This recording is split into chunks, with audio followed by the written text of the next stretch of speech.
talk about stress in the workplace, besides busyness, I think one of the main things that comes up is dealing with other people. It's those people who are negative or those people who just make things difficult for us. And it can push our buttons. It can send us sideways. It can, our back and shoulders get all tense and tight. I can see that person walking down the hallway and I can feel it in the pit of my stomach right from the get-go before they've even said anything. And so people, relationships can be a real source of stress. And people push our buttons, and different people push our buttons. And so for some people, it's that know-it-all person who just gets under your skin, or it's that bully, that person who seems to stomp all over you. It's my way or the highway kind of person. When you know who pushes your buttons, it makes it a whole lot easier to figure out how to deal with them. Because each of those different types of people they want something. People are negative and difficult because they're rewarded for being negative and difficult. They get what they want by being that way. And we reward that over and over again. So part of our job is to figure out what's in it for them. Why do they act that way? And so when the bully is acting like a bull, we think, oh, they just want their way. Well, what they're looking for is control.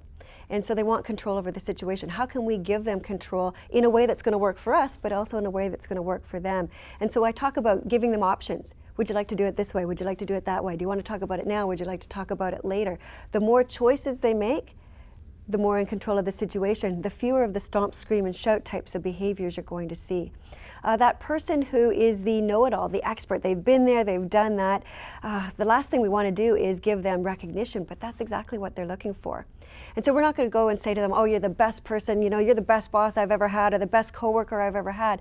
But we need to give them appropriate recognition and find ways of, maybe they've got some experience that you don't have, or maybe they have some opinions that are really good. And so we need to reinforce that so that they don't have to do the gotchas and they don't have to put people down around them, because they do feel like they're being recognized and they're being valued. So when we understand why people are difficult and negative, it's a whole lot easier to meet those needs for them, at the same time meeting our needs, which is to be able to deal with them and work effectively with them. And I think when we can do that, then we're in a much better position to be able to lower our stress and find better ways of working at work.